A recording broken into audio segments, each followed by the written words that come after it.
राजस्थान में चुनाव प्रचार चरम पर है, साथ में केंद्र की एजेंसियों की कार्रवाई भी चरम पर है। होता तो रहा होगा, लेकिन चर्चा में जो आया वो अभी इस पिछले 2 साल के अंदर बहुत ज़्यादा है। लाकर में कुछ मिला है, ईडी की कार्रवाई हुई है, कुछ तो हुआ है जिसको एजेंसियां आज जांच कर रही है। तो आपने लाफुली उनको खोला है, तो खोलने के बाद वो मिल रहा है, तो उसमें राजस्थान सरकार कहाँ से इसके लिए जिम्मेवार है? मध्य प्रदेश में ऐसा हो गया, चौहान साहब की गवर्नमेंट में ऐसा हो गया, कमलनाथ को कैसे हटाया, वो कैसे हो गया, ये सब बताते क्यों नहीं?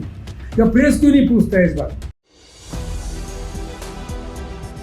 नमस्कार, 4 PM राजस्थान में आपका स्वागत है। राजस्थान में चुनाव प्रचार चरम पर है, साथ में केंद्र की एजेंसियों की कार्रवाई भी चरम पर है। चरम पर इसलिए कह रहा हूं कि बीच में जो ड्यूरेशन निकला है साल भर का, उसके अंदर ऐसी कार्रवाई नहीं हुई जैसी अचानक चुनाव की घोषणा होने के बाद हुई है, इसलिए मैं इसे चरम पर कह रहा हूं।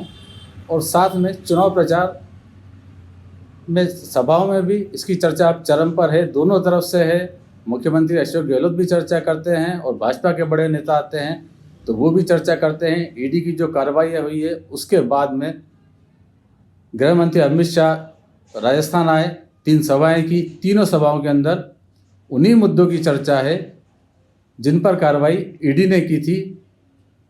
मेरे साथ चर्चा के लिए मौजूद है वरिष्ठ पत्रकार ओम सैनी जी।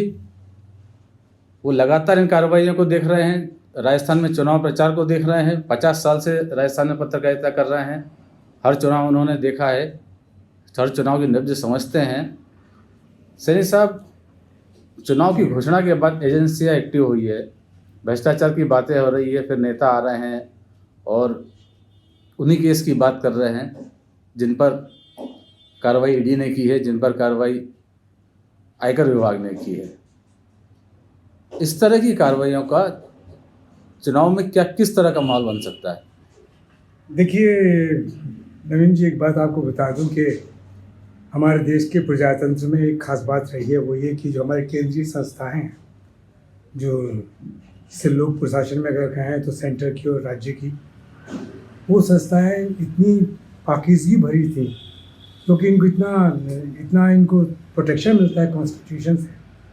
कॉन्स्टिट्यूशन का आर्टिकल 309 से लेके 323 तक इनके सारे विस्तार से चर्चा है इन सब, तो इनको कोई दबा या धमका नहीं सकता। ये तो जब खुद ही अपने आप को कहीं पर जोड़ लें और राजनीति से अपने हिसाब से चलने लगें और छलांग मारने लगें कि एक दूसरे से प्रतिस्पर्धा में आगे निकल जाए, ऐसा सिलसिला जब से बना है।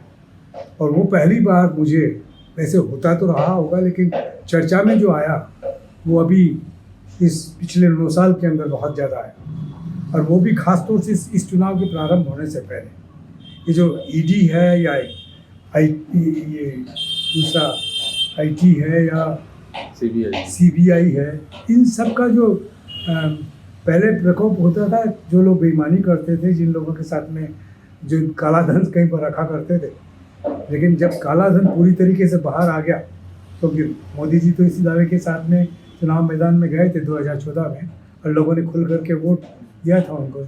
उसके बाद में ये जो काम प्रारंभ हुआ है ईडी और इनका, तो ये खौफ पैदा करने के लिए होगा।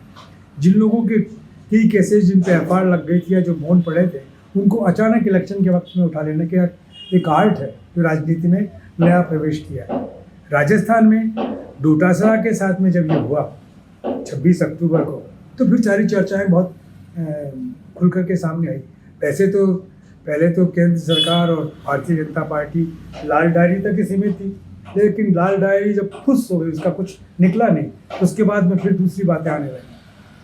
अभी जो कल और परसों में जो सभाएं की हैं अमित शाह जी ने, मकराना में, परबतसर में, नागौर के अंदर, उनमें उन्होंने वो सब जो जिनकी कोई बेस नहीं है, बजरी के और पेपर आउट के और दूसरे कई किस्म के स्कैम उन्होंने गिनाए हैं। ऐसी स्थिति में जाहिर है कि राजस्थान सरकार के मुख्यमंत्री जो वो खुद भी एक यात्रा जो निकाल रहे हैं करेंटीज को सफल बनाने के लिए, उनको लेकर के चल रहे हैं, तो उन्होंने भी वैसे ही कुछ फरमा दिया। उनका कहना था कि जब इनसे हमारे मुद्दों का जवाब नहीं दिया जा रहा, तो उसके बाद भी ये हमें इस तरीके से फंसाने की चेष्टा करते हैं। और तो राजस्थान के जो प्रदेश कांग्रेस अध्यक्ष हैं उन पर भी जिस तरीके से इन्होंने हमला किया उसको लेकर के उत्तर प्रदेश में जो रोष हुआ वो आपको मालूम है। ऐसी स्थिति में अब अंदाज लगाया जा रहा है कि भारतीय जनता पार्टी इन्हीं के माध्यम से आगे बढ़ेगी या कुछ नया लेके आएगी। आपने कहा कि मुख्यमंत्री अशोक गहलोत ने कहा, मुख्यमंत्री अशोक गहलोत ने ये भी कहा जब उनसे एक प्रेस कॉन्फ्रेंस में सवाल पूछा गया कि उनके पास ईडी है, आपके पास क्या है, तो गहलोत ने कहा मेरे पास गारंटी है। वो गारंटी पे शायद ज़्यादा भरोसा करना है। हाँ, निश्चित रूप से देखिए, ये बात मैं इसलिए कहना चाहता हूँ कि मैं इसका समर्थक हूँ। इस बात का इसलिए समर्थक हूँ कि भारत के संविधान में डायरेक्टिव प्रिंसिपल दर्ज है।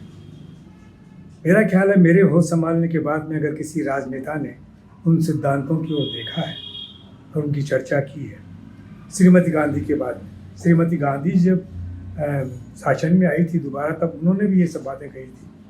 उसी तरीके से उन्होंने कहा कि हमारी जो जिम्मेवारी है हमारे मतदाता के प्रति वो हम पूरी करेंगे, और ये कोई हम उन पे एहसान नहीं कर रहे, ये हमारी ड्यूटी है, हमारा दायित्व है। तो उन्हीं को गारंटीज में दोहरा रहे हैं, जैसे लड़कों को स्कूल कॉलेज जाने पर लैपटॉप देना, महिलाओं को 10,000 रुपया साल में देना, और कैसे किसानों की मदद करने के लिए उनका जो गोबर खरीदने का 2 रुपया किलो, ये सारी चीज़ें इतनी यूँ लगता है लेकिन ये बहुत महत्वपूर्ण है। गाय के मर जाने पे 40,000 रुपया उसका मुआवजा देना, इंश्योरेंस करवाना, ये इन सारी गारंटीज़ को लेकर के वो लोगों के बीच में है, वो सामान्य जन को टच कर रही है बातें। इससे पहले इस तरीके से किसी ने भी नहीं कहा। अगर कहा तो समझिएगा कि एहसान कर रहा है। हाँ, मुझे ज़रूर भरोसे सिंह शेखावत याद आते हैं, जो गरीब को गणेश मान करके बात कहा करते थे, लेकिन उसके बाद से तो ये शब्द गौण हो गया। अब तो ये बोला ही नहीं जाता। तो ये वो समझते हैं कि इन गारंटीज़ के माध्यम से वो ठीक से अभी 4,400 किलोमीटर की जो यात्रा कर रहे हैं, 140 विधानसभा क्षेत्र जिनमें आएंगे, 7 जिसकी 3 कोऑर्डिनेटर हैं, 7 इंचार्ज हैं, बड़े बड़े नेता हैं, और प्रियंका गांधी, राहुल गांधी और खड़गे साहब, ये लोग राजस्थान में, और सोनिया जी भी आ सकती हैं, ये लोग राजस्थान में जब 140 विधानसभा क्षेत्रों के बीच में प्रमुख जगह पर जाएंगे या संवाद करेंगे, उन्होंने पॉइंट भी ये किया है कि 125 जगह पे क्या करेंगे, 500 जगह पे क्या करेंगे, ये सब तय करके उन्होंने प्रारंभ किया है। तो वो तो देखिए फिर जवाब वैसा ही मिलेगा जैसा कि अमित शाह साहब बोल गए हैं, या फिर प्रधानमंत्री बोलते, वो कहते हैं कि वो उदयपुर जाते हैं, उनको उदयपुर याद आता है, तो उसके साथ में तो ये हुआ, तो एक और दूसरा जिनके साथ में होता है इम्पीचमेंट का आरोप लगाते हैं। लेकिन ये नहीं समझते कि जितना पैसा इधर जयपुर में दिया उतना ही पैसा उदयपुर में भी दिया था, तो उसके लिए जिम्मेवार तो वो नहीं है ना, माहौल है सारा जिम्मेवार, और माहौल भी नियंत्रित है। ऐसा नहीं है कि एक के बाद में एक सर काटे जा रहे हैं। तो ये मुख्यमंत्री के पास में इनके अपने रास्ते हैं जिनको कि वो इस्तेमाल कर रहे हैं।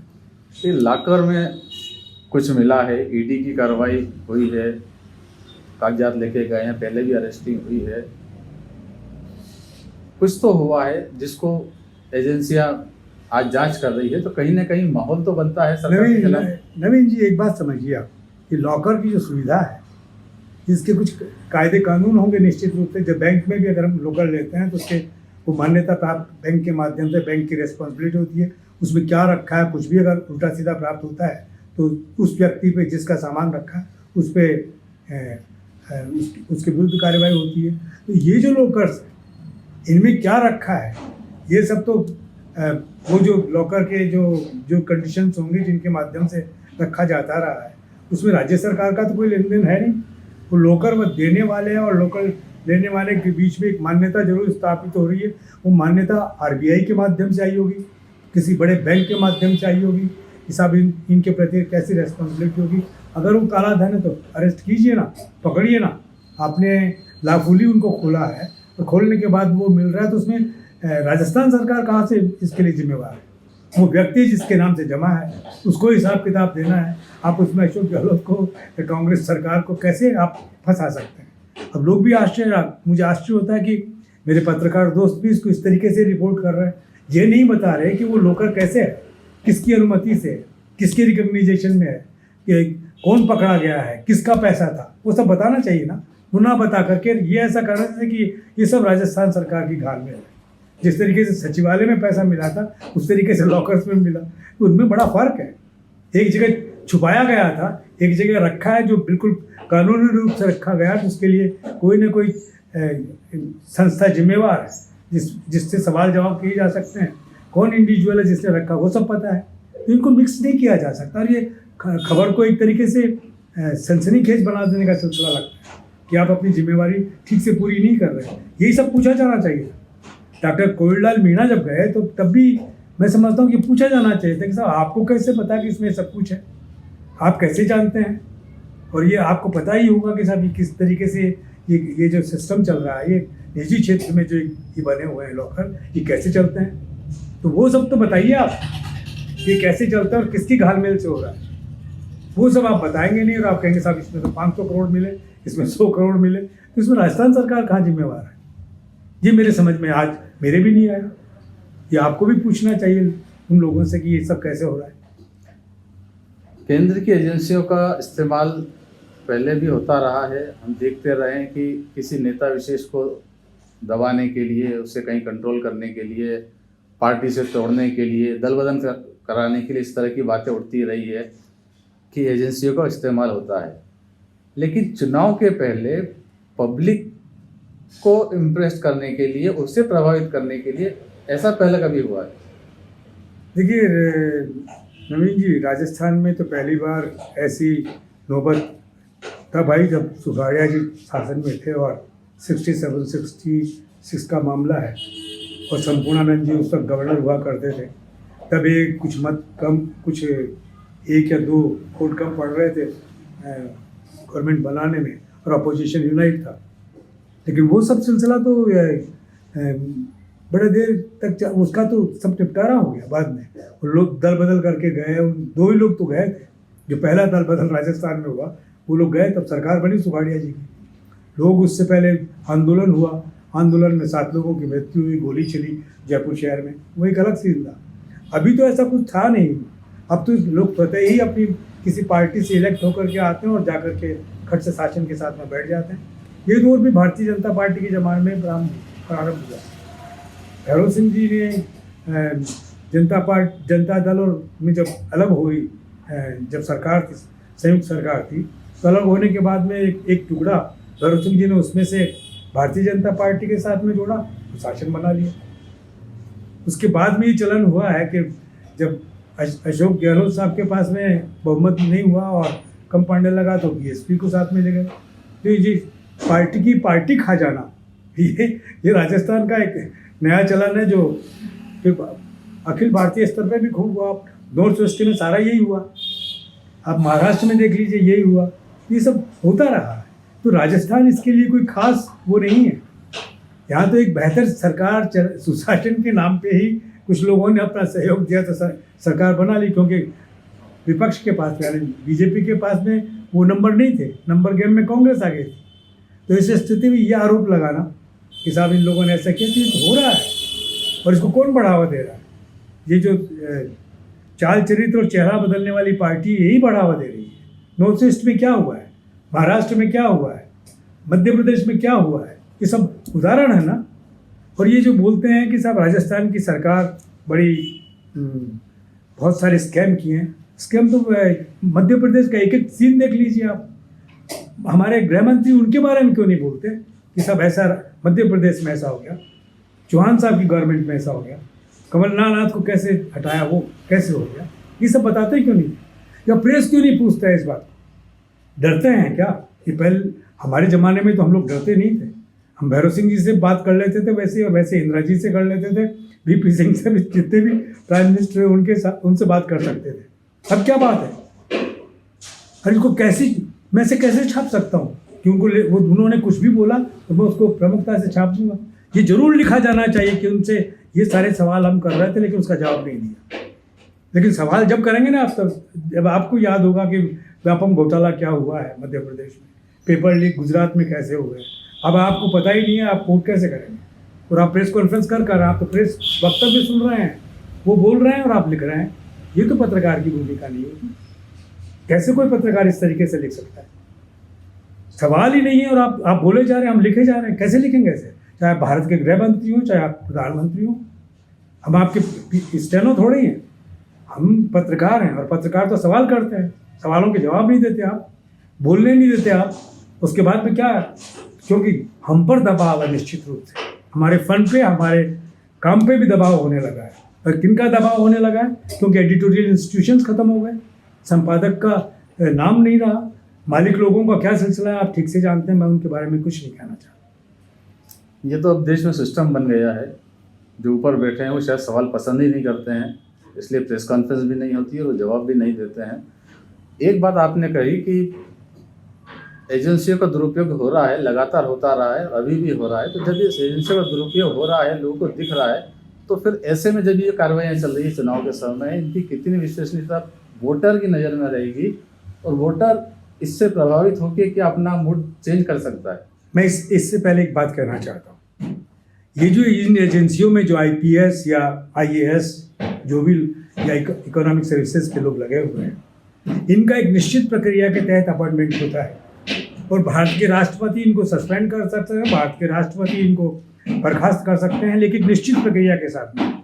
ऐसी स्थिति में इन लोगों का चरित्र बिगड़ जाना आश्चर्यजनक लगता है, क्योंकि इन एजेंसियों के लिए हमारा बड़ा लगाव था। हमारी CBI को हम जगह जगह हवाला देते थे कि CBI से जांच करवा लीजिए।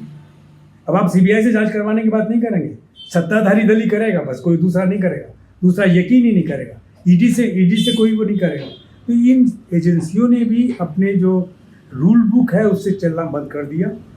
इंडिविजुअल्स की जो ऑनेस्टी हुआ करती थी, अपने लिए जो कमिटमेंट हुआ करता था, उससे अलग उससे मतलब लोग हट गए हैं और उसी का नतीजा है। और साथ में जो CRPF लेके आते हैं, सेंट्रल रिजर्व पुलिस लेके आते हैं, इसलिए लेके आता है कि स्टेट पुलिस तो साथ नहीं देगी। ऐसा होता नहीं है, लेकिन ऐसा होने लग गया। तो ये इन सब चीज़ों को तो देखना चाहिए शासन को। जनमानस तो ठीक से समझ रहा है, जनमानस में, लेकिन क्योंकि वो अपने हकों से अनजान है। हकों के बारे में तो पहली बार उसे राजस्थान के मुख्यमंत्री ने बोलना सिखाया। उन्होंने कहा कि हम आप पे कोई एहसान नहीं कर रहे हैं, हमारा ड्यूटी है, हम आपके याचना नहीं कीजिए आप हमें, हम आपका हक आपको दे रहे हैं, बस। ये इस तरह की भाषा होती थी राजनेताओं की। ये अब ये भाषा दूसरी जो आएंगे, कितना चाहिए दे दूँ, तो आप कौन है? आपके पास राजस्व कहाँ से आया? ये हमारा टैक्स ही तो है, और हर आदमी टैक्स देता है। अंबानी और क्या कहते हैं अडानी नहीं देता, हर आदमी टैक्स देता है। किसी का छोटा हिस्सा है, लेकिन वो छोटा कितना बड़ा हो जाता है ये भी पता है। ऐसी स्थिति में मुझे समझ में नहीं आ रहा कि ये इन सब चीज़ों को लेकर के और जनमानस की जो चेतना है, इसलिए मैं कहता हूँ कि ये जो खामोशी है लोगों के अंदर, ये खामोशी बड़ी खतरनाक है। और ये शायद लोग समझते होंगे कि खौफ से लोग इधर से उधर आ जाएंगे। मैं समझता हूँ कि ये एक अपने आप में ब्लास्ट होने का एक संकेत है कि जो वर्तमान शासन को लेकर के, केंद्रीय शासन को लेकर के जो लोगों में आक्रोश है और जो सिस्टम को लेकर के आक्रोश है, वो निश्चित रूप से 5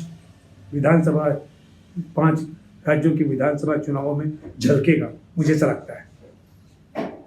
ईडी की कार्रवाई हुई है, उसको कांग्रेस ने जिस तरह से लिया है, बड़े कॉन्फिडेंस के साथ में, जैसे डोटासरा के साथ पूछताछ हुई, उसके बाद वो जयपुर आए, मुख्यमंत्री से मिले, तो मुख्यमंत्री ने उनके कंधे पर हाथ रखा का आइए ईडी रिटर्न्स, है ना। उसके बाद डोटासरा नामांकन भरने जाते हैं तो गाड़ी पर खड़े होकर बड़े नाचते हैं मस्ती में। ऐसा लगता ही नहीं कि ईडी की कोई कार्रवाई उनके ऊपर हुई, क्योंकि कांग्रेस में इसको लेके कहीं ज़्यादा आत्मविश्वास आ गया है, कहीं ऐसा है कि बाजी बीजेपी को उल्टी पड़ सकती है।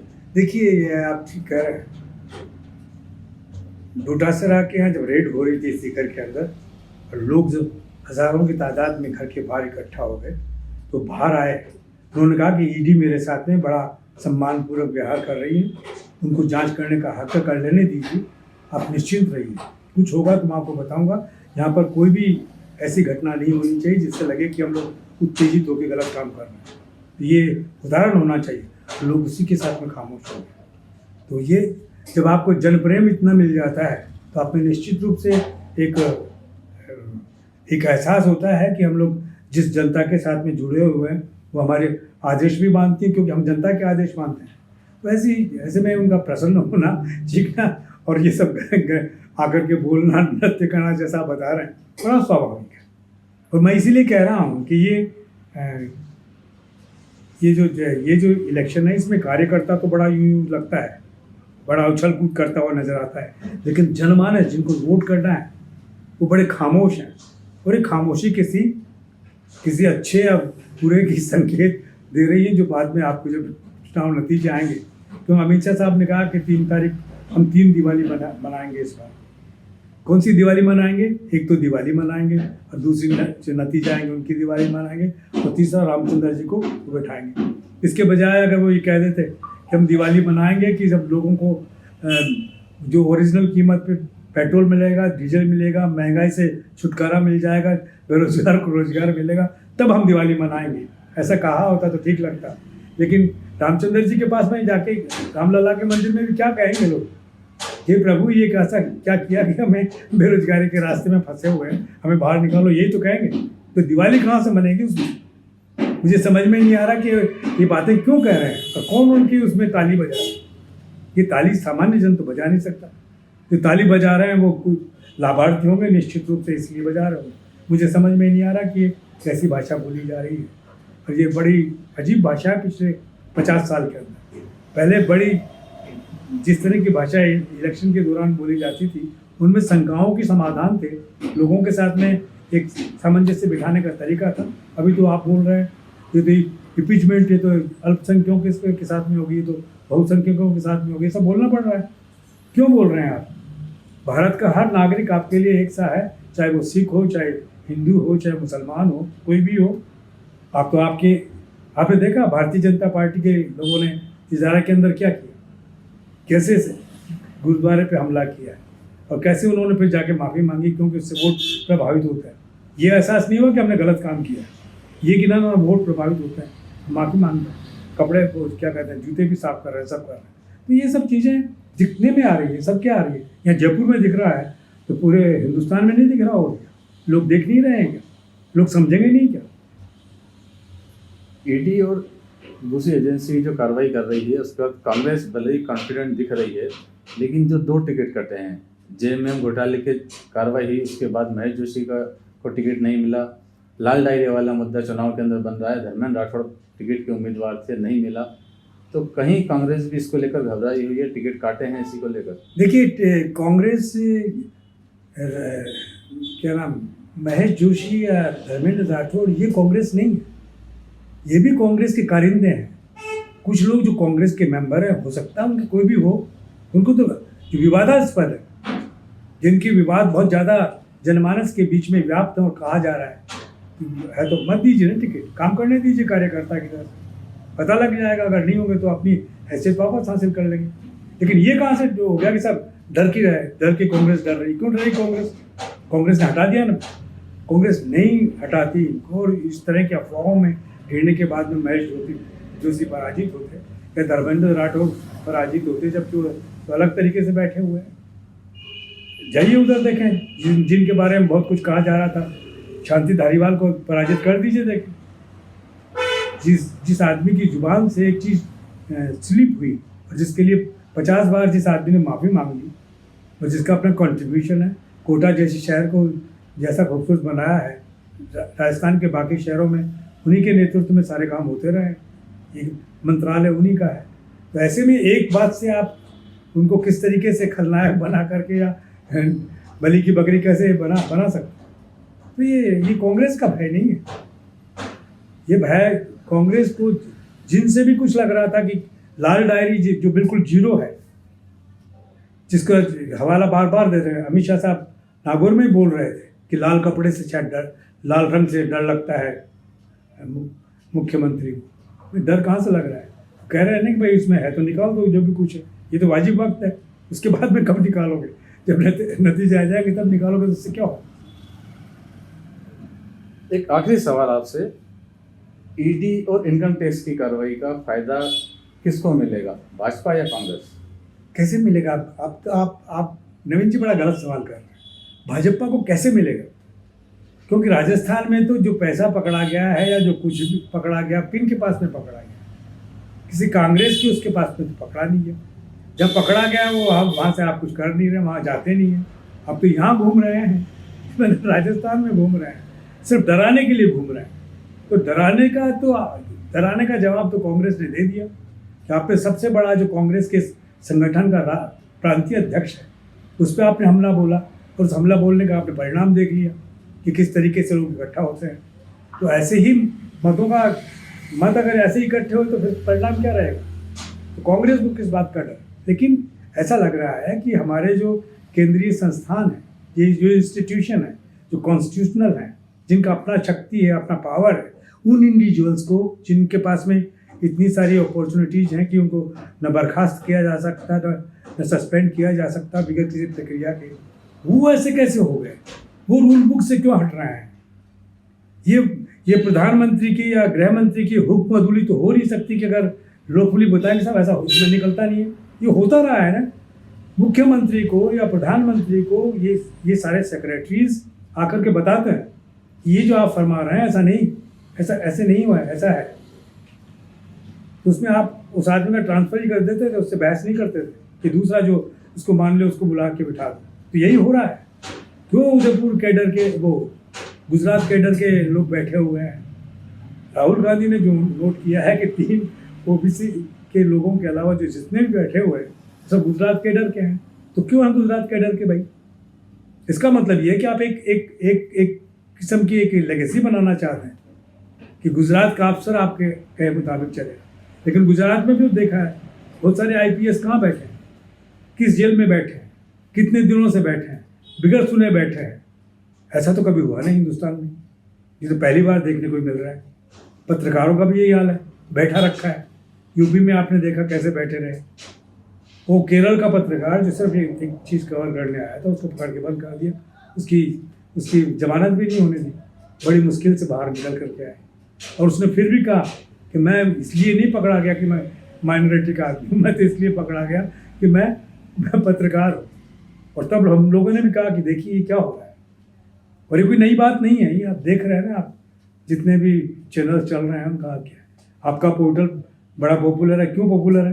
क्योंकि आप सच कहने के लिए अपने आप को तैयार रखते हैं और सच कहने का जोखिम आप उठा सकते हैं। इसीलिए मैं आपसे बात कर रहा हूँ, मैं भी खुल के इसीलिए बात कर रहा हूँ कि यहाँ सच कहा जा सकता है और सच लोग सुन सकते हैं और लोग सुनेंगे। झूठ से लोग पक चुके हैं, इनकी टीआरपी कितनी भी बढ़ जाए, लेकिन हकीकत ये है कि अब लोग सच सुनना चाहते हैं और सच आप जैसे चैनलों के माध्यम से सामने आएगा।